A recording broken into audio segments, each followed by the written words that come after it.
The year is 1555. In a narrow stone chamber in Salon de Provence, the air flickers with candlelight. Long shadows crawl across the wall like time itself, bending around a secret it cannot contain. The smell of beeswax and old parchment mixes with ink and dried herbs. A thin man, grey-bearded and hollow-eyed, bends over a rough sheet of paper. His name is Michel de Nostradamus, but the world would come to know him as Nostradamus. Beside him, a small brass bowl releases wisps of fragrant smoke, rosemary, sage, and frankincense, his chosen bridge between the earthly and the unseen. He writes in a trance-like rhythm, quill gliding faster than reason, as though the words arrive from a place just beyond the veil. He does not write in any single language. His verses are a labyrinth, French twisted with Latin, Greek, and Italian, words reversed, letters rearranged, phrases hidden inside other phrases. Why? He once confessed to his son that the future must not be too easily read by those who would exploit it. In a century when a wrong prediction could mean burning at the stake, Nostradamus encoded his prophecies like traps within dreams. Centuries later, the world would still be deciphering those 942 quatrains of Les Prophéties, half poem, half cipher. Some call them nonsense, others divine warning. Yet the reason his name endures is simple. Too many of his lines seem to have come true. He foresaw the death of King Henry II, describing the young lion overcoming the old one, in the cage of gold, his eye pierced, fulfilled, it seemed, in a jousting match that ended the king's life. He described the Great Fire of London. The great city will burn by fire, a century before it happened. He wrote of Hister rising in Europe, which later generations linked, perhaps unfairly yet irresistibly, to Hitler.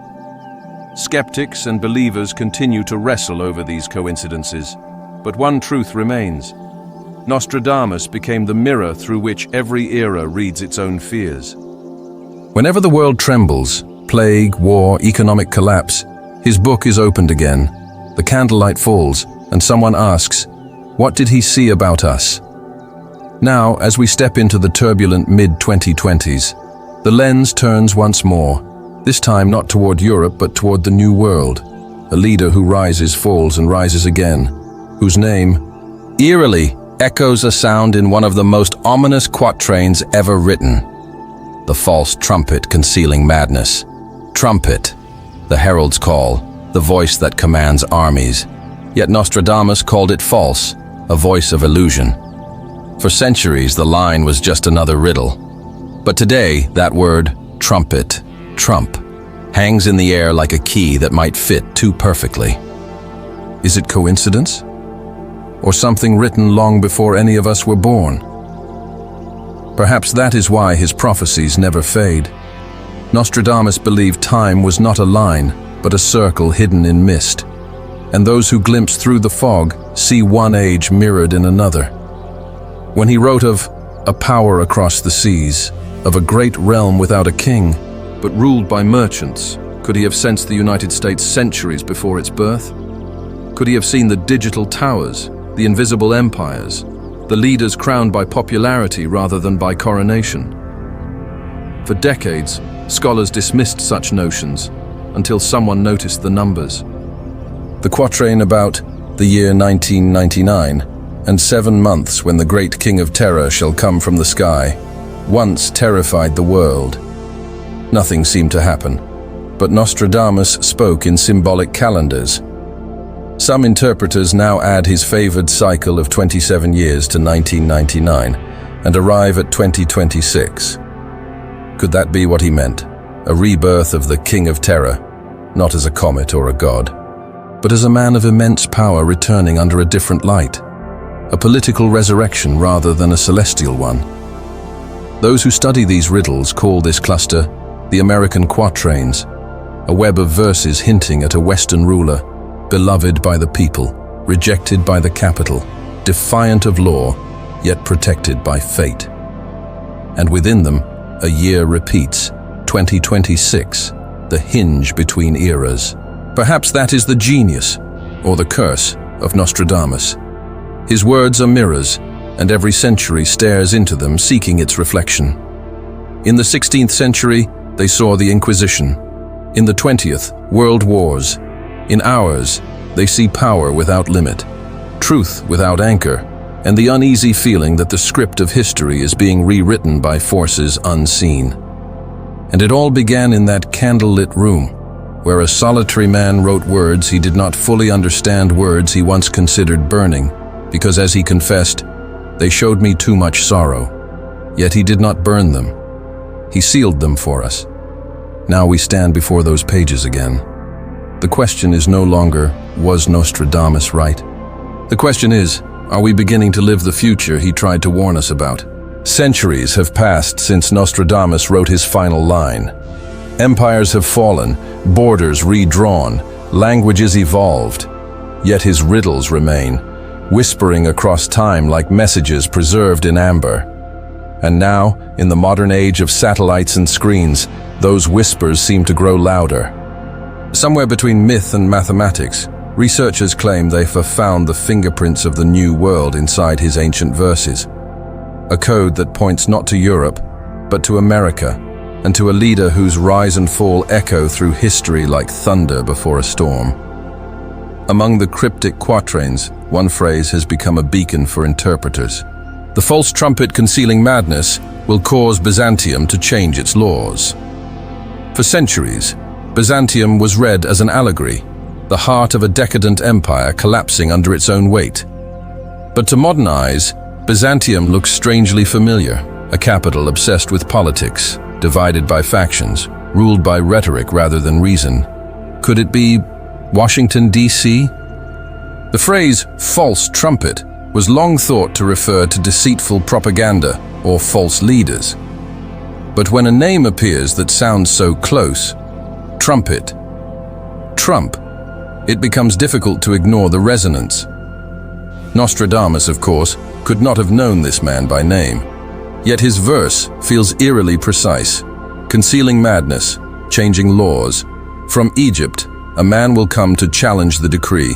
Could Egypt mean the Middle East, where modern alliances and conflicts continue to shape global power?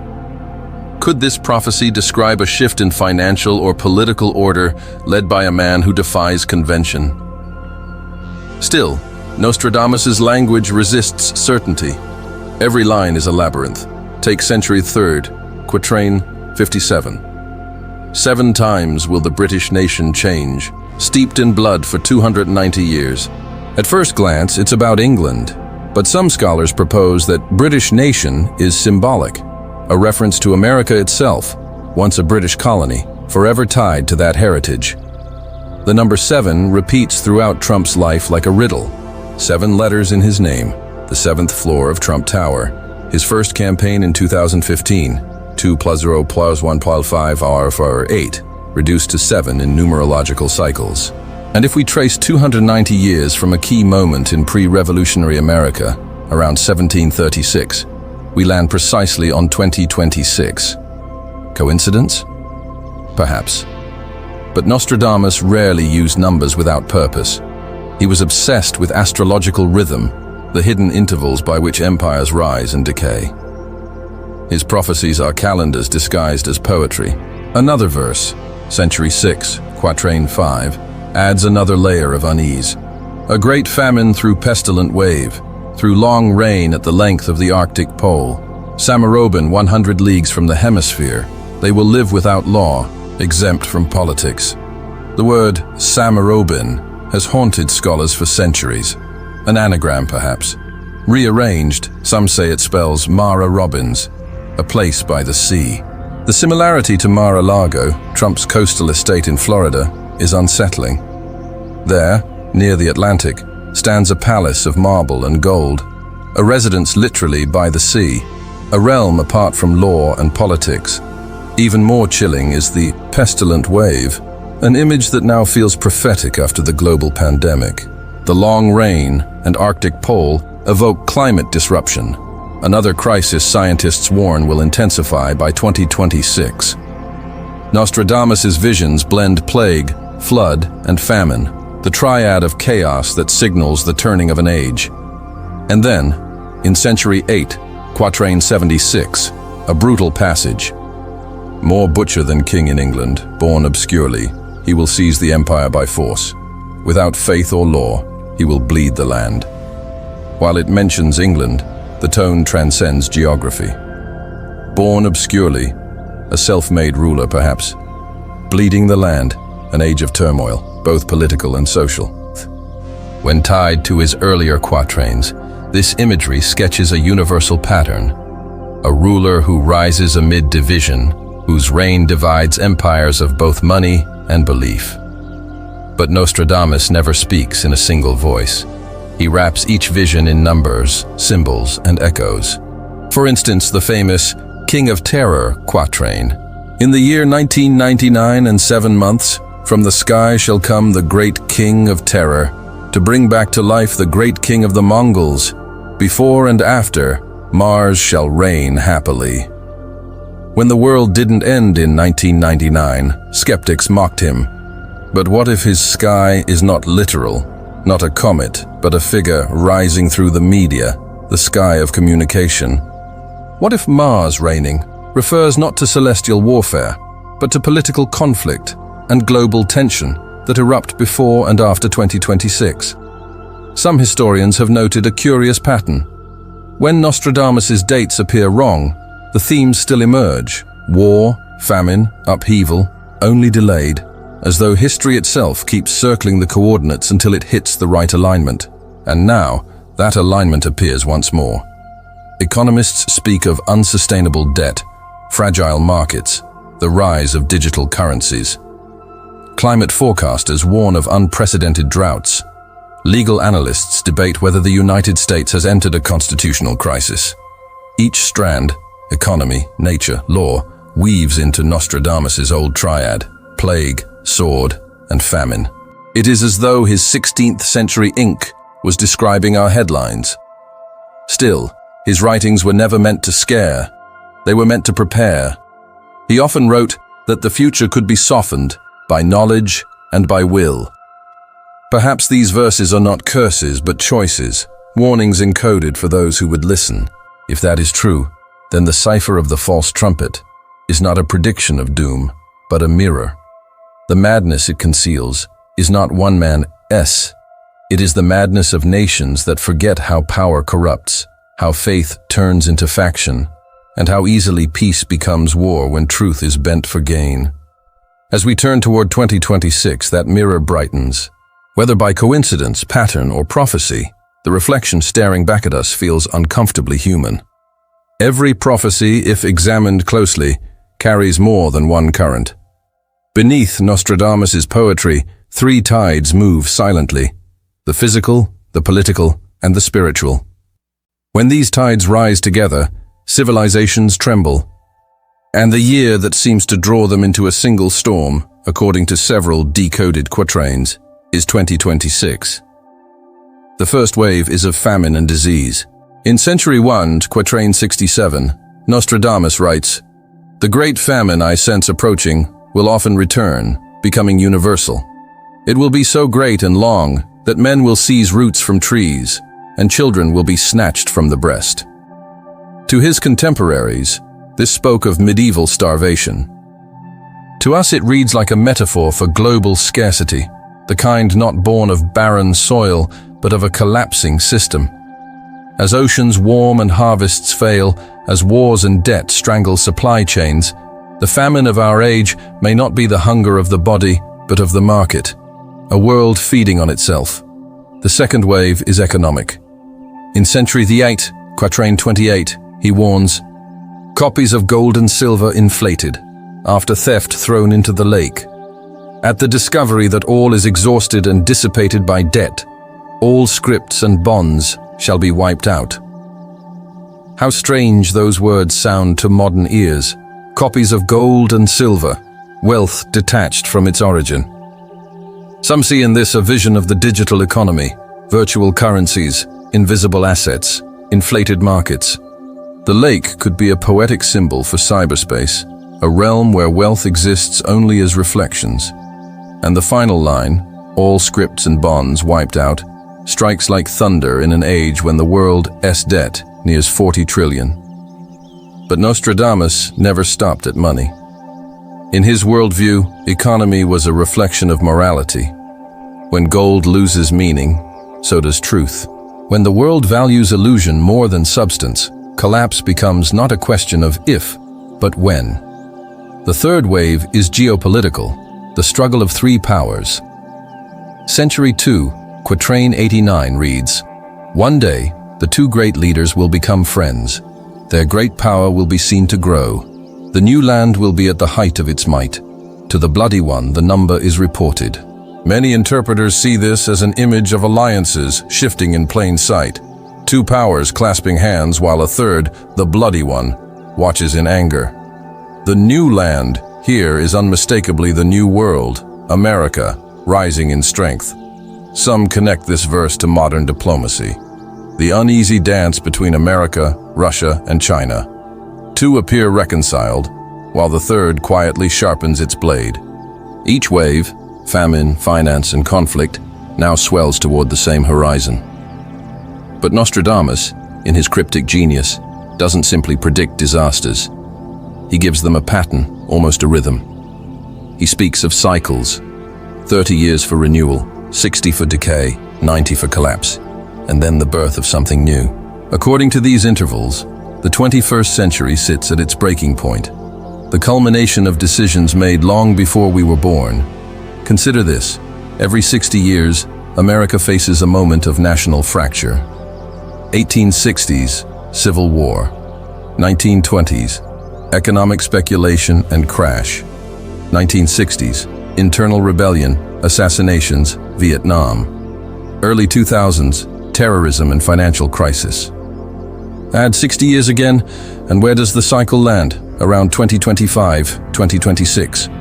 Patterns repeat not because the stars command them, but because human nature does. Nostradamus saw that too. His astrology was not fortune-telling. It was psychology written in the sky. And now, those same stars seem to draw near another rare alignment. Pluto, Uranus, and Saturn forming an arc that ancient astrologers feared. Pluto, lord of transformation and decay. Uranus, harbinger of revolt. Saturn, keeper of law and karma. The last time these forces met in such tension was 1776, the birth of the American Republic. Before that, they aligned at the fall of empires.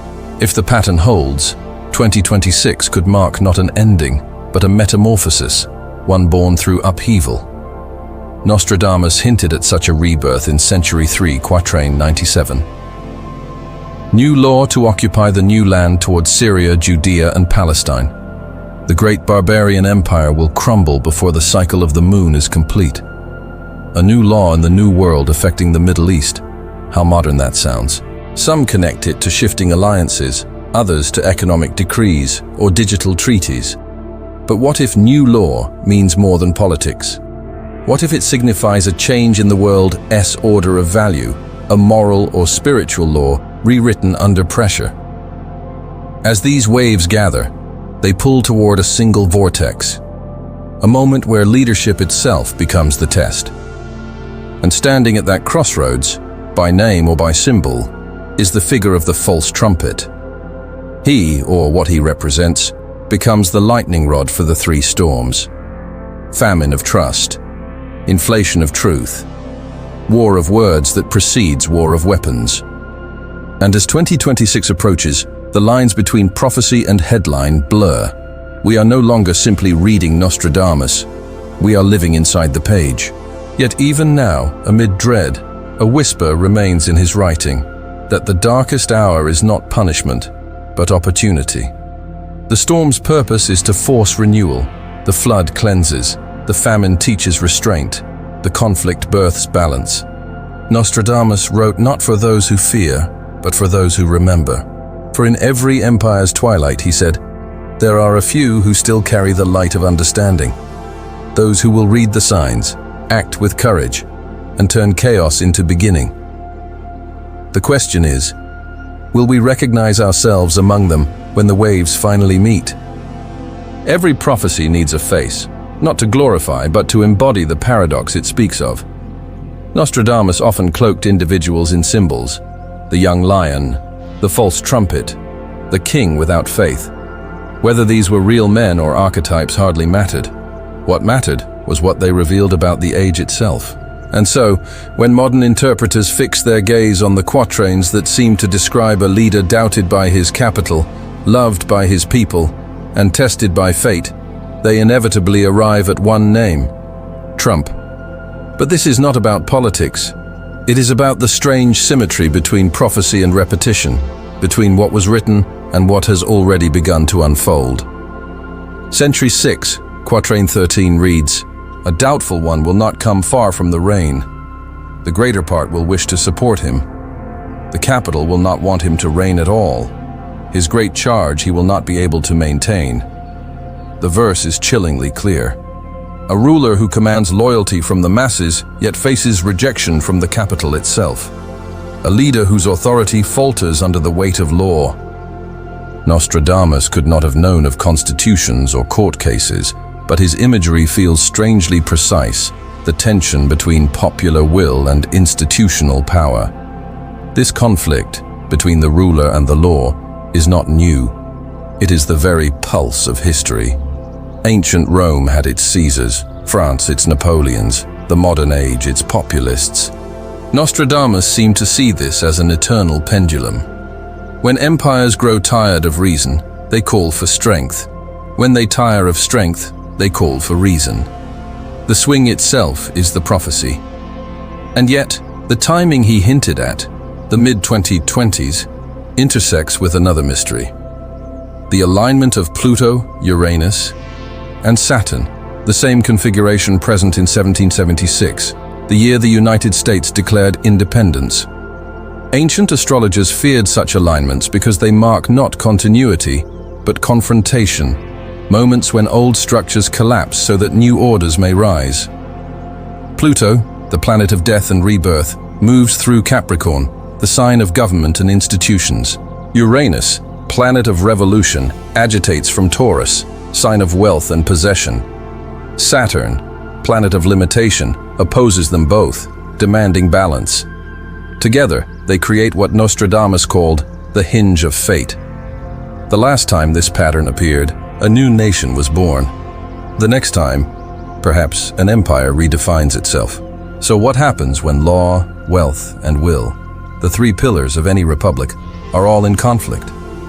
Nostradamus offers no comfort. In Century 2, quatrain 57, he wrote, "Before the conflict, the great one falls, the great one to death, death too sudden and mourned. Born imperfect, he will go the greater part of the way. Near the river, the land is stained with blood." Born imperfect, not morally but symbolically, a figure shaped by controversy, by excess, by the very flaws that make him human. The land near the river stained with blood. Could this refer to Washington, D.C. or New York, cities both bound by rivers and by history? Or is it a metaphor for division itself, the blood of a nation split in two? Perhaps Nostradamus was not seeing literal violence but political bloodshed, the wounding of a democracy by its own hands. If 2026 is indeed a crucible year, it will not be because of one man's actions alone. It will be because all forces converge, law tested by rebellion, economy tested by illusion, nature tested by neglect. The false trumpet may not symbolize deceit, but distraction, the noise drowning out the signal.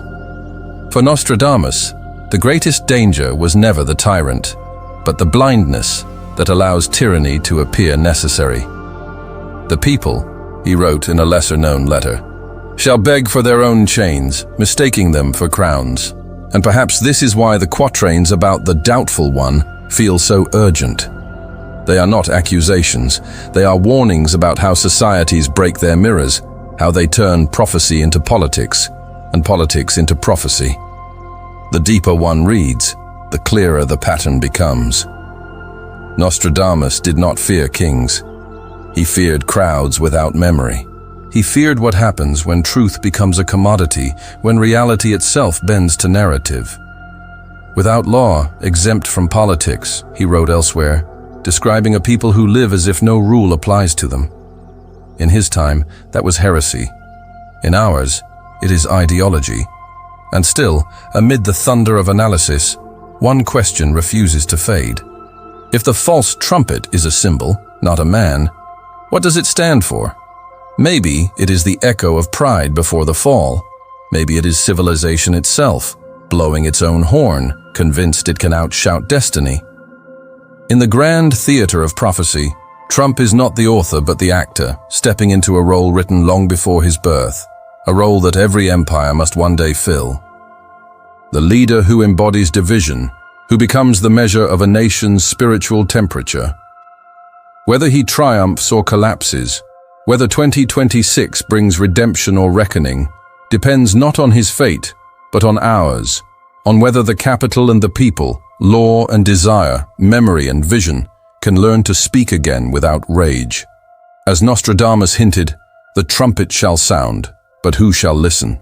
And perhaps when the noise fades, what remains is not madness, but the silence that comes just before understanding. Prophecy, in the end, is not a weapon. It is a mirror, one that shows not what will happen, but what can. Nostradamus never claimed to see a single, fixed future. He saw possibilities, like branches extending from the same trunk. Some bore fruit, others withered. Yet each branch shared one root, human choice. And as the world moves toward 2026, the lines he wrote seem to shimmer, as if that mirror is once again catching light. The final verses that mention the new world gather around a theme of transformation through turmoil. Century the Frun, quatrain 63 reads, "The scourge has passed, the world becomes smaller. Peace for a long time, lands will be inhabited. People will travel safely through the sky over land and sea. Then wars will start again." To the 16th century mind, travel through the sky was unthinkable. To ours it's ordinary: airplanes, rockets, satellites, even tourism beyond Earth. That Nostradamus foresaw this era of global movement and warned that peace would follow it only briefly, feels hauntingly close. The wars starting again may not be literal at first. They might begin as conflicts of truth, fought not with swords, but with algorithms, words, and markets. He described peace, technology, and comfort, and then the return of war. We are living between those lines. If his timing holds, 2026 may not mark a single cataclysm, but the start of a turning, when the world's illusions, financial or moral, begin to unravel. It is the moment when, as he once said, the sky shall reveal what men have hidden, and that revelation, however it manifests, will force a choice, renewal or repetition. Throughout lay prophecy, Nostradamus insists that warning is mercy. He wrote of floods to teach humility, of kings' deaths to teach impermanence. His purpose was never to terrify but to awaken. In one of his letters he confesses, "If men knew the danger in their own desires, they would seek peace, not conquest."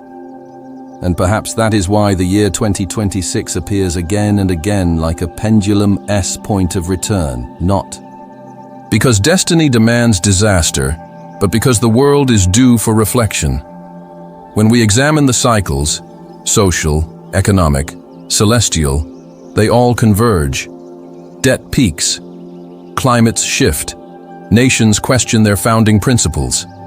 The gap between truth and narrative widens until it becomes a chasm. This is not coincidence, it is pattern, written not in the stars, but in human nature. And Nostradamus, more than a seer, was a psychologist of civilization. He watched the rise of fear and faith, the rhythm of pride and downfall. What he called prophecy may have been the most ancient science of all, the reading of history's pulse. But if 2026 is indeed a hinge year, what lies beyond it? Nostradamus hinted at a new light from the West, a time of reconstruction following chaos. He wrote of a people once blind who shall see again, and a peace that grows from the ruins of pride. These lines, often ignored, may be the key. They suggest that prophecy is not fate, but invitation, a plea to rebuild differently. Perhaps that is the true meaning of the false trumpet. The error was never in the man, but in the noise, the endless sound that keeps humanity from listening. The only antidote to such madness is stillness. The only way to change prophecy is to quiet the very storm that fulfills it. In the old legends, trumpets signaled both war and awakening. The same sound that calls armies to battle can also summon people to rise in awareness. Which call we answer determines everything. And so, as the door of 2026 begins to open, its light spilling across the threshold of our century, we are left with one question, whispered by Nostradamus, written between every line. When the trumpet sounds again, will it be the call of chaos, or the dawn of understanding? That choice is ours alone. So let us listen, not to the noise of fear, but to the quiet beneath it. Let us watch the signs, the trembling of markets, the fever of politics, the changing of seasons, not as doom, but as dialogue. For prophecy is conversation between past and future, and we, standing here, are the translators. Whatever happens in 2026, whether upheaval or renewal, remember that no age ends without offering birth to another. The candle that Nostradamus lit in 1555 still burns, flickering across centuries, waiting for eyes that can see. And as the flame dances lower, the voice of the seer fades into a hush, not of fear, but of reverence. The candle sputters. The ink dries, and in that stillness, one truth remains. The future is not written by prophecy, but by those who choose to understand it. The trumpet is sounding, but this time, we decide what it means.